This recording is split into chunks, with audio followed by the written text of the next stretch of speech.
We can't talk about insecurity in Nigeria without highlighting some states that have been affected by the problem. And one that comes to mind is Benue State. The food basket of the nation over time has been hit with different insurgency situations, which have left a lot of the indigents displaced. Only recently, 5 people, including 2 policemen and a university lecturer, were killed by gunmen in 2 separate attacks at Yelwata and Juta Imbaterem in the Guma and Ukum local government areas of the state, respectively. The governor of the state, Ortom, has always been vocal about the neglect of the federal government towards the fight against insurgents in the country. Recently, he accused the federal government of not going after herdsmen, causing insecurity in the country. Ortom, while speaking at the inauguration of 3 new judges in Makadi earlier this month, cited the abduction of the prelate of the Methodist Church, Samuel Kanu Uche, as proof of nation's insecurity. Joining us on the show this morning as we continue the conversation on insecurity and the state of the nation is Samuel Ortom, Governor of Benue State. Good morning, sir. Welcome to the morning show. Good morning. Thank you very much, my sister. Unfortunately, I can't remember your name, but thank you very much. Her name is Tundon Abiola. Morning, Governor Ortom. Can you hear us from the studio? Thank you very much, my brother. God bless you. Yeah. So it appears there's no end in sight with insecurity in your state, and by extension, the entire country, given the level of killings that continue to go on in your state and also in the whole country. What kind of cooperation or support are you getting from the federal government? Ruben Mabati, thank you very much. And I want to appreciate Arise Television for standing for the truth, standing for the people, and becoming a voice for the voiceless. Because in Nigeria today, we have a situation where propaganda and deceits and lies are flying all over the place, instigated by the federal government. And so I appreciate you. Some other media organization would not like to listen to me talk, but you have given me the opportunity. I want to say that the day that the federal government wants insurgency to stop in Nigeria and in Benue State, it will be done. Unfortunately, I have consistently accused the federal government for being complacent. And I have proof to show to the entire world that federal government is complicit. Tell me, even me as governor of Benue State, attempted assassination was done on me for more than 1 year. Up to today, no culprits have been brought to book. And as I talk to you, even those that I was told as governor of Benue State that they were arrested, they have been freed. These are Fulani herdsmen or militia who were arrested, and they have been freed. The person they are prosecuting is my cousin and a Jukum fisherman who had no link with what happened to me when I was attacked more than 1 year ago.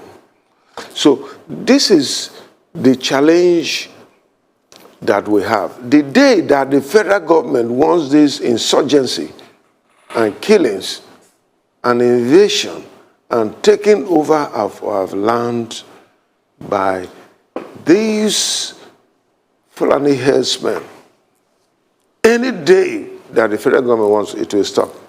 But for now, I accuse them to be complicit because severally I have provided a solution and say that the way to go, can we have a security summit where Samuel Ortom will be there to talk about the facts that are available in my own state. And then we can listen to other states who will tell us what has been going on in their state. And then we'll try to provide a solution if the federal government wants that. So today, I want to say that the federal government is complicit, and until they are ready to work with us, but because it is a planned agenda over 200 years ago that they have planned to take over Nigeria as their country, and it will continue to be.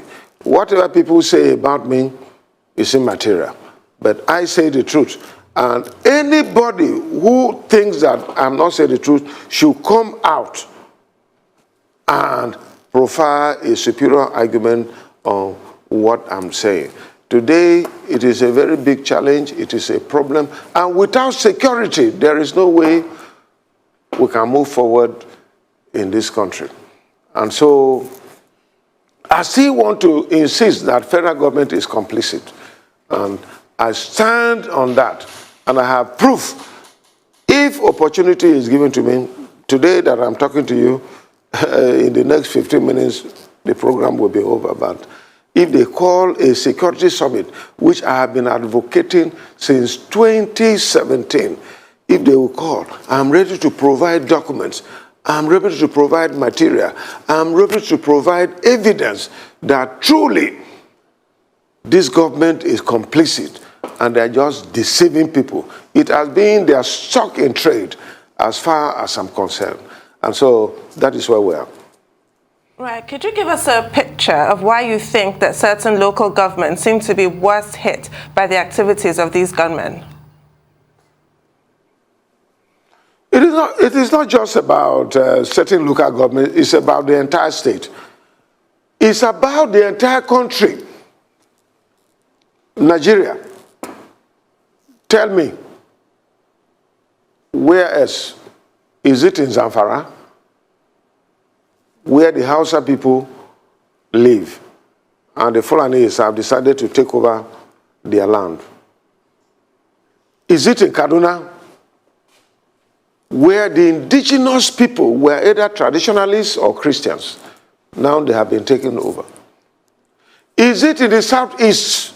Is it in the middle belt, where the Fulanis have decided that they are going to take over this country?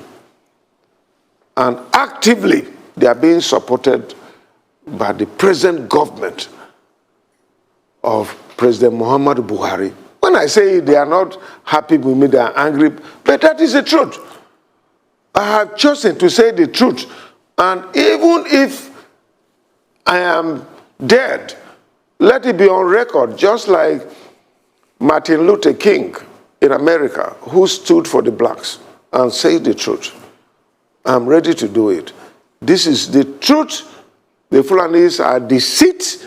They have made up our mind to take over Nigeria as their own country and using Islam as a tool to ensure that they are in control. But the real agenda is not even about Islam. Islam, if you go to the southwest, there are the same family household. There are some who are Muslim, there are some who are Christians, there are some who are traditionalists, but they stay together. But here, the program is to use Islam and then take over the country. President Obasanjo, and I am sure somebody who has ruled this country as former military president, somebody who has ruled this country as a civilian president, if he comes out to say a thing, we should be very serious about it. President Obasanjo said that, look, this current government led by Muhammadu Buhari is about Islamizing, it's about Fulanizing, but the Fulanizing is the main agenda that they want to implement in this country. Some of us, that is where we are. The Bible says that you shall know the truth, and the truth will set you free. We cannot be complacent. We cannot keep quiet. We cannot just say anything. For some of us, we have chosen to say the truth. Even if we are going to die, let us die and let tomorrow appreciate what we said. And so, as far as I'm concerned, the federal government is complicit. The day they want this insurgency to finish, it will be done. Actively, they are working with Turkey, they are working with Saudi Arabia, they are working with everything to Islamize. But the real agenda is to take over Nigeria. And all these insurgents that you see happening is from Mauritania, is from Senegal, is from Cameroon, is from all over the place, trying to ensure that the indigenous people of this country do not have a say, but the Fulanis have a say. We are not against Fulani people. In government here in Benue State, I have Fulani people who are in my government. I have no issue about Fulanis, indigenous people. Everybody in this country, Nigeria, comes from somewhere. Even the Tiv people, where I govern today as governor, they come from somewhere. But we have settled. Today, because of the rise in population, there is nowhere you can say that the Tiv people or Benue people should leave Benue State to go to Cameroon. Where is the land? To go to where? Where is the land? And so this is the main problem that we're having in this country.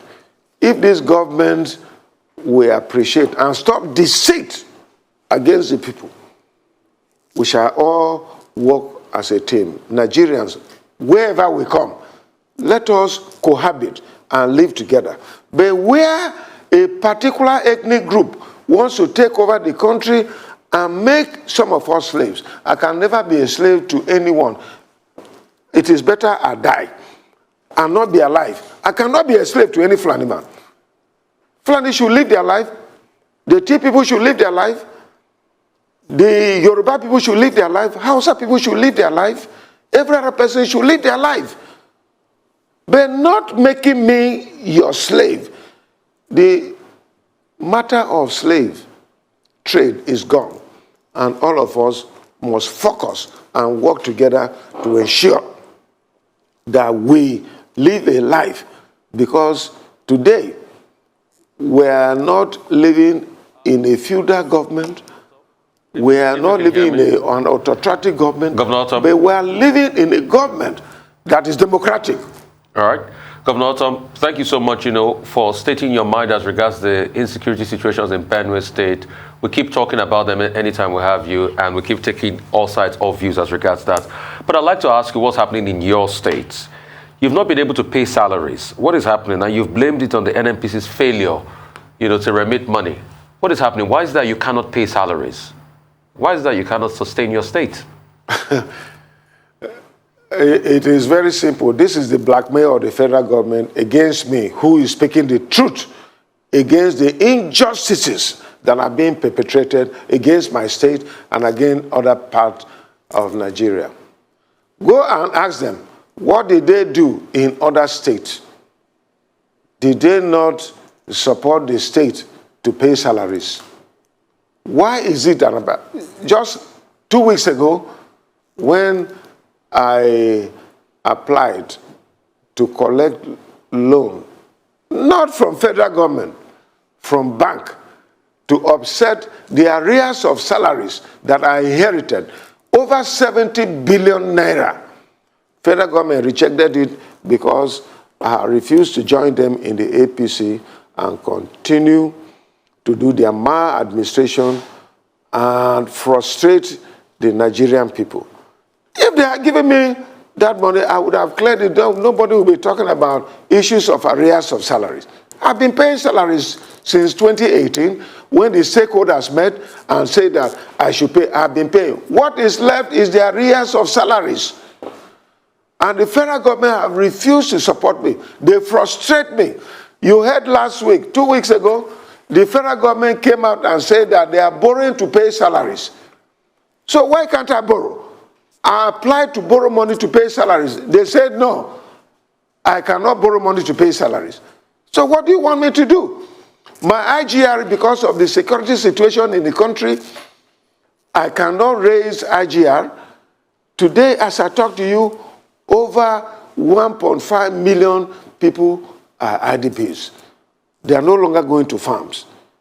And the federal government and their cohorts have sent people to kill in where these people stay and farm. Today is rainy season, and the farmers are not going back there. So how do you raise IGR to see if you can augment the payment of salaries? So this is the challenge that I have, and because I have stood, and because I have spoken the truth, and truth is bitter against this federal government, they have refused to support me. All those states that used to have problem with the issue of payment of salaries, they have supported them. And I tell you that in Benue State, because salary is a key matter, it is a challenge because we don't have industries, we don't have other commercial activities going on, but it is civil servants. So apart from other things, the civil service are the key facilitators of the economic development in the state.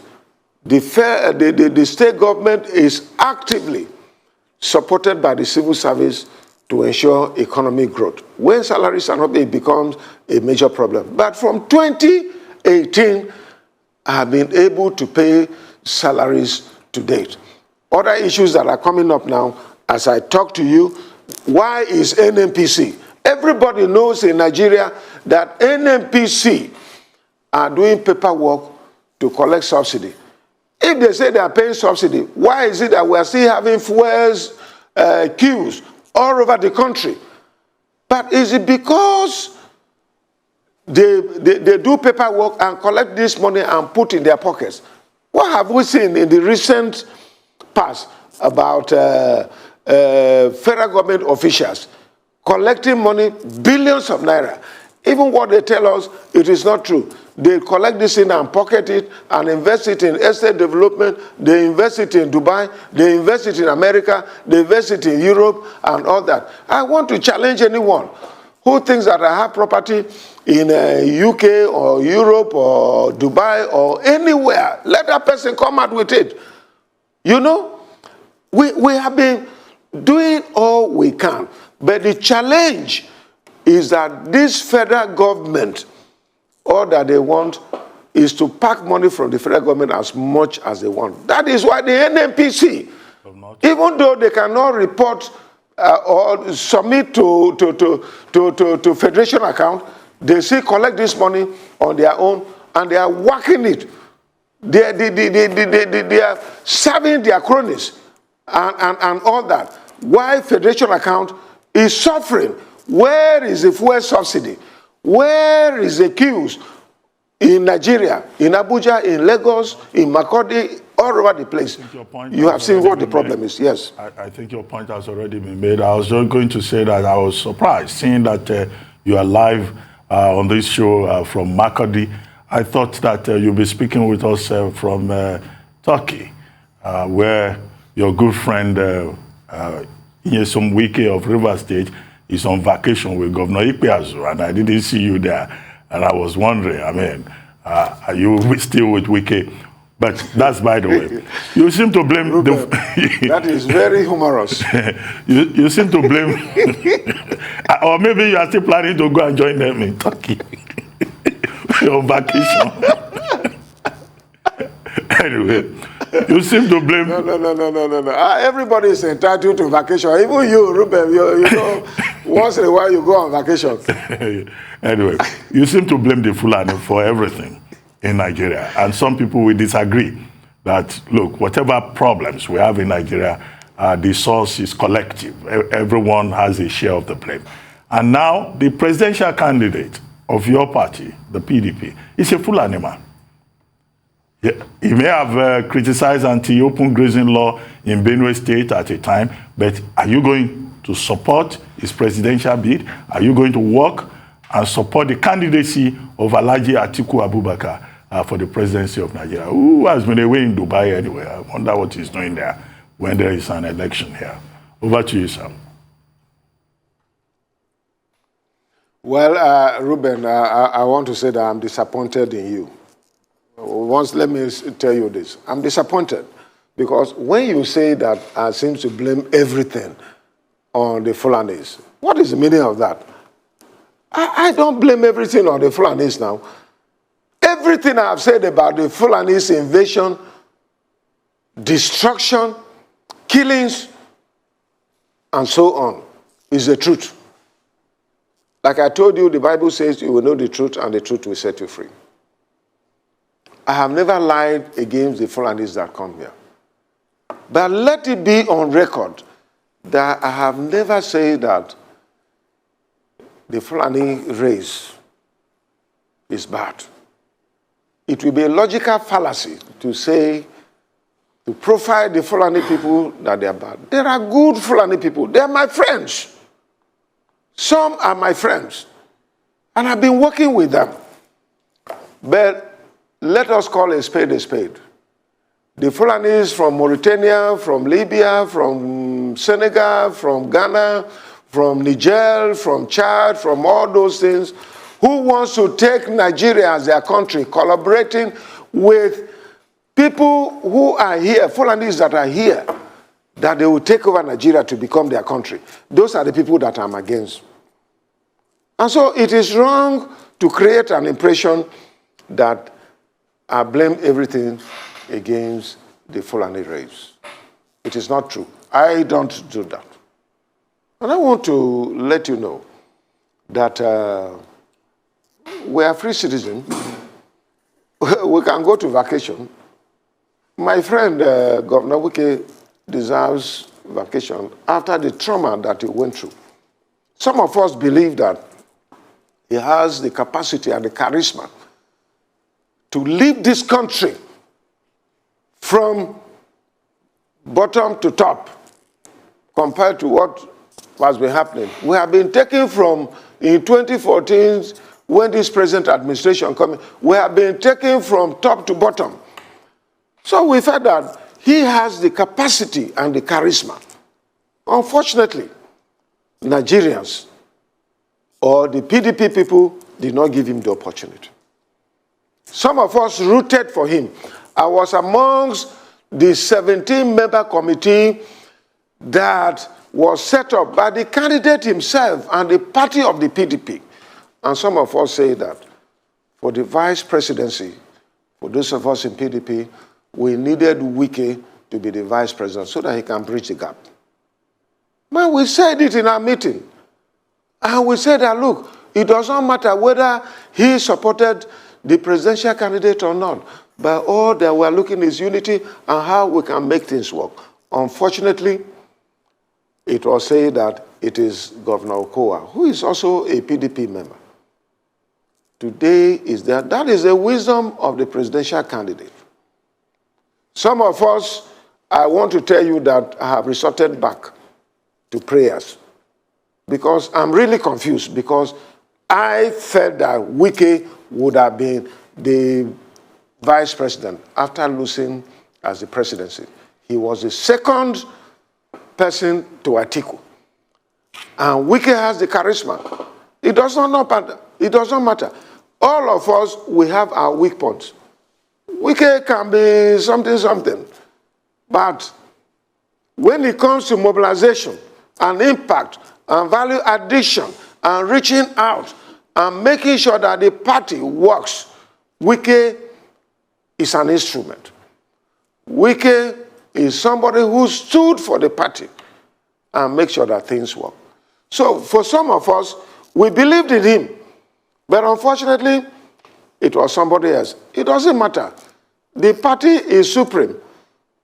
But for some of us, I want to tell you, now I have resorted to prayer. If you have not seen me in Turkey, it is because I am praying. Even now, because they said you wanted to talk to me, so I say I can't disappoint my friend Ruben Mabati and the Arise TV, who has been standing tall and defending the people of our country, Nigeria. I said I will come out from my hibernation to talk to you.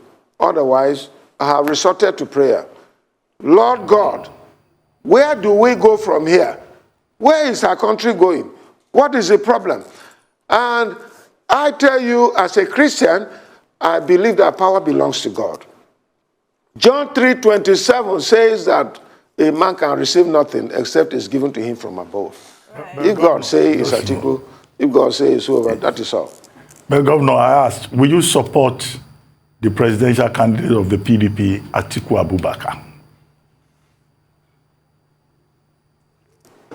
I told you that I am praying.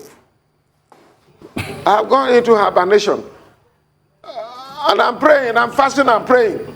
So at the end, if God directs me, as he has always done, if God directs me that I should support Atiku, why should I not do it? After all, he's my party man. But I'm waiting for him. There are more that is expected. I expect him to do. I expect him to reach out to Wike, who came second. And he denied him the popular view of PDP members. 14 out of 17 say that Wike should be the VP. In his wisdom, he chose that he should be Governor Okowa. Governor Okowa is a nice man. He's my friend. And I have no problem with him. But if we are in a democratic era, 14 people out of 17 say that it should be Wike, and he, in his wisdom, gave it to Okowa, I expect more explanation. I expect him to talk to Wike first, that we're supporting. I expect him to even reach out to some of us so that together we can work as a party. So, but the bottom line is that for me, I've gone into hibernation and I'm praying, and at the end, whatever God directs me, I can assure you that I will do it.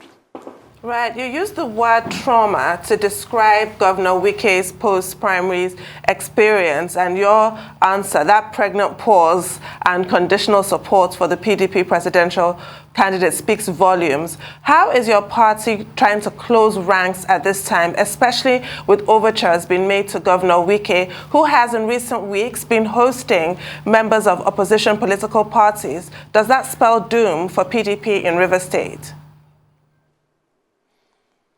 Well, let me tell you where we are today in Nigeria. We need to rescue this country, irrespective of party affiliation. Whether the media, politician, the civil servant, the stakeholders, the business community, everybody that loves Nigeria, you know that Nigeria is on the brink of collapse. That is where we are. So, one man cannot solve the problems of this country. We need everybody to come on board.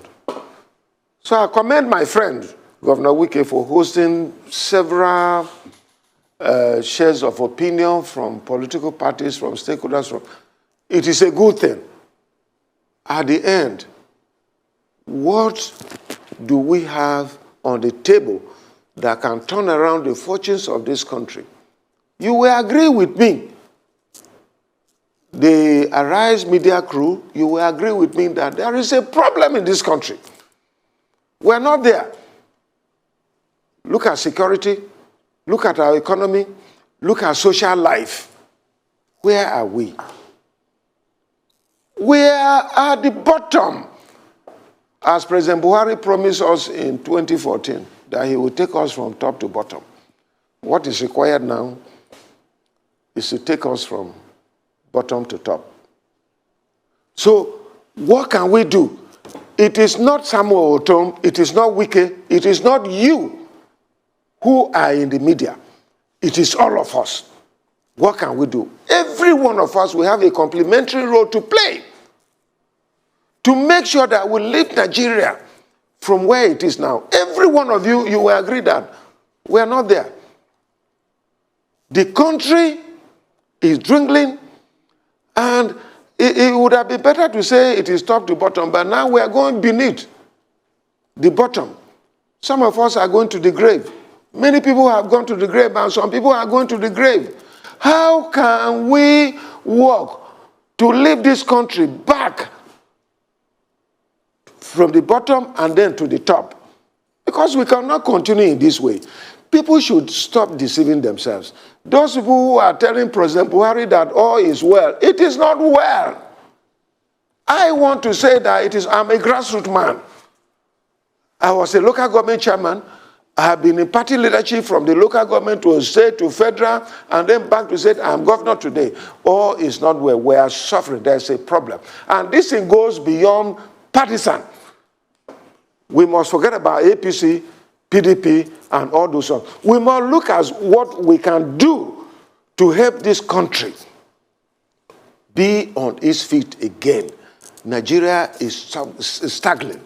Nigeria is on drip as I talk to you. As I talk to you, Nigeria is on drip. How can you explain to me? I was a minister of the Federal Republic of Nigeria during President Goodluck Jonathan's regime. And I tell you, dollar was 180 naira. Today is over 600 naira. And most of the things we do in Nigeria today, we import them. How can we manage this kind of economy?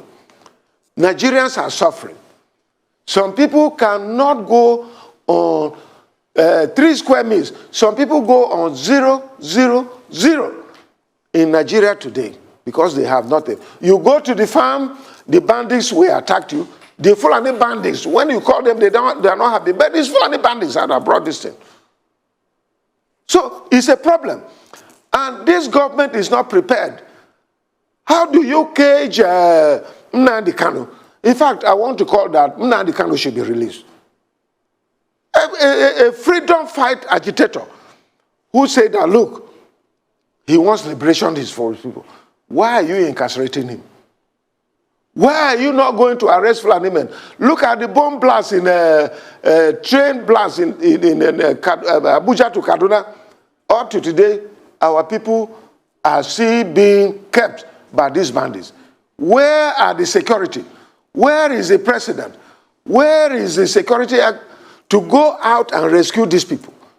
Tell me what is happening. It is a shame. Tell me, Igboho, they went after him in the southwest and were able to stop him. At least we're not hearing about Igboho again. Why can't they stop these Fulani men who are terrorizing this country and have made it impossible? They come to Benue and kill. Just in my local government, within the space of 40 people have been killed. More than 40 people. In another local government, over 20 people were killed. And then you want me to keep quiet. They want to intimidate us. I will never be intimidated. At least, let me talk. If at the end nothing happens, and some of you are keeping quiet, keep quiet to your shame. But I want to say that the rest of Nigerians, you people are joking. I raised alarm in 2016 that these things were going to happen. What is it that I have not said? I have said it. If Nigerians want to get out of this, they should arise. Arise television, as your name implies. Arise and let us liberate ourselves. President Buhari and his cohorts are not able to do. Okay, look at the primaries. Have they been able to do any primaries? In PDP, we have been able to do it. In Benue State and all that. Governor Tom, you've said a lot. You've said a lot this morning, and I'm sure your point is well taken. But you're saying in PDP you've been able to do primaries, and a lot of people look that your party, the PDP, is divided. And I'll tell you why. Party sources say that the Atiku Abubakar camp has been trying to reach out to Governor Wike, but it's ignoring their calls. Why is he ignoring their calls? Take, for instance, even in your state... Why should you just send calls to Wike? Why can't you go to him? But if you have offended him. But if they call somebody to answer... This party. Governor... answer what? When you're annoyed, how will you answer? Why can't they go to him? When people ran away from this party, Wike was on ground. Wike was the one that brought me to PDP. He brought me back. Injustice was done to me in 2015. It was Wike that came here and convinced me to come back to PDP. I came to PDP, we are working, and you do injustice to him, and you think he will keep quiet? I mean, this is not fair. Me, I believe in justice, equity, fairness. But when you do the other ones that are wrong, it's not correct. It is not enough to say you put a call to him. It is an insult to put a call to him. You go to him. The party leadership at the national level should go to Wike and appeal to him. Wike is a pillar of this party. Everybody knows. Wike was second to Atiku. Atiku should go to him. But it is unfair to say that you just put a call to Wike without making this. I have no problem with Okoa. Okoa is my friend. But Wike would have been consulted. He would have been spoken to. So that we can work towards. Everybody must not be in position now. We must not all be there. But the truth is that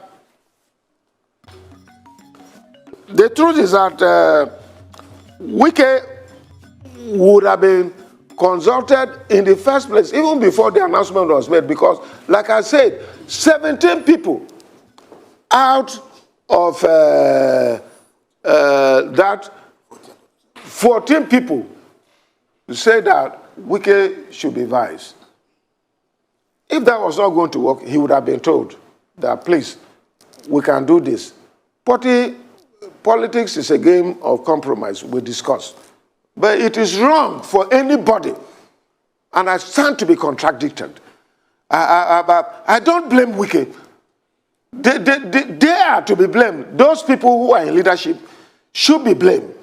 They would have allowed an opportunity to Wike to also have first-hand information, because this is a man. Tell me one person in PDP today that have built this party to where it is today. Then you come and just dismiss him with a wave of hand. I mean, it is not right. But I am saying that the situation we are today in Nigeria is not about political parties. Okay, Governor, you said that before. I had two questions. It is about how can we get out of the woods. Okay, Nigeria is down. Governor Ortom, if you can hear me, you've said that before. The second question I wanted to ask you was, what is happening in your state? You're talking about the fact that power can't go to Idoma land. And some people are saying that promises were made in the past as regards power going to Idoma land. I'm talking about local politics in your state. What's this dichotomy between the Tiv and the Idoma people? Those people who are saying that they are just out to blackmail me, it's as simple as that. I have never said that. What I said was that we have a situation in Benue State. The two senatorial districts are predominantly Tiv people. We have one senatorial district that is the Idoma people. Idoma governor is possible. We can make it, but it's through dialogue, negotiation, and understanding. It is not by force. What the Benue Rebate movement was doing was wrong. When they came to me after forming that rebate movement, I told them that, look, let your traditional rulers go to the Tiv land. Let your political class go to Tiv land. And at the end, let all of us, PDP, APC, APGA, Labour Party, let all the political parties make their candidature to be in Zone C. With that, it can work out. But look, in Benue State today, as I talk to you, I was having 24 members. Now I have 26 members of the Benue State House of Assembly out of 30. I have 3 senators in PDP, and I have 8 members out of 11 members of the House of Representatives. But if I make any mistake by saying that we give governorship to Zone C, the Zone A and B will vote against me, and my party will be out of power.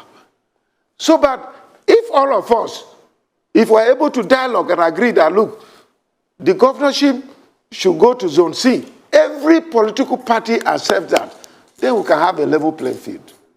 But as of today, if you say that the PDP should give governorship to Zone C, and then APC will take advantage and use ethnicity to blackmail me that as governor, this is what I've done, it will not work. But if we do that, things will work out. I'm not against Idoma governor. We are brothers and sisters, and we must work together. So this is the crux of the matter. I'm not against that, but where you want to work and allow another political party to take advantage of my party where I am the leader, I will not accept it that way. That is the point that I made. Everybody here, everybody in my party knows that I'm not against Idoma governor coming in. And for me, everybody in Benue State knows, I've always said that, let's look for the best. We borrowed presidential system of government from America, and in America, you can see that George Bush, his two sons were governors. George Bush was president. George Bush, his son, became president. So it does not matter who is a person with the capacity to deliver. And I think that some of us, that is where we are looking onto. We are looking forward to see if tomorrow we can have leadership that is anchored on objectiveness, that is anchored on productivity, that is anchored on who can bring dividends of democracy on the table of our people. That is what I believe. But, you know, I don't have to go and play into the hands of opposition so that I will take over and then begin to vilify me. Back to PDP politics. The People's Democratic Party, the chairman of that party is Dr. Iyorchia Ayu, who is from your state, Benue State, and whom you helped to put in position as chairman of the party, at least. I mean, you supported him. Now, with all the concerns you have expressed about the situation in the People's Democratic Party, are you saying indirectly that Dr. Iyorchia Ayu has mismanaged the People's Democratic Party to a point of division, or is innocent in this matter? Well, I won't talk about mismanagement and innocent and all that, but it is not late. Things can still be amended. Wike is available. The chairman is available. The candidate of the party, in a custom, once you become a candidate, you become the leader. I think they can still do so much to redeem the situation as it is. And Dr. Iyorchia Ayu has a role to play. The candidate has a role to play. And I believe that it is not late yet, because some of us were still talking to them and they can reach out so that our party will be together. One thing that I have said is that where we are today in Nigeria, we need to rescue Nigeria and rebuild it. And so whatever is our personal interest, we must put it behind us. And I think that these leaders, they have the capacity, they have the charisma to be able to turn things around and reach out. Politics is all about dialogue. It's about negotiation. It's about understanding. And I think this can be done. It is about interest. What is the interest of Iyorchia Ayu? What is the interest of our candidate? What is the interest of Wike? What is the interest of Samuel Ortom? What is the interest of members of the PDP? It's to win election, because APC have completely mismanaged this country. And we must work together to redeem it. What are your expectations? And I ask that question because ahead of the presidential primary in the party, Governor Wike was quoted on more than one occasion as saying that he's a party man and the decision of the party, you know, will be supreme, and that whoever emerges, he will work for that person. But now, there are many people within the party who are saying, well, is either a way or no way? But you say dialogue. What are your expectations in terms of that dialogue? I don't think have Wike worked against the party. Has he done anything to work against the party? If President Buhari comes to Benue State today, I will receive him. If the national chairman of APC comes, I will receive him now. There is no problem. If Obi comes to me, if Kwankwaso These are political people. If they come to me, why should I say no to them? Have Wike said one thing that is against PDP? Has he said that he's leaving the party?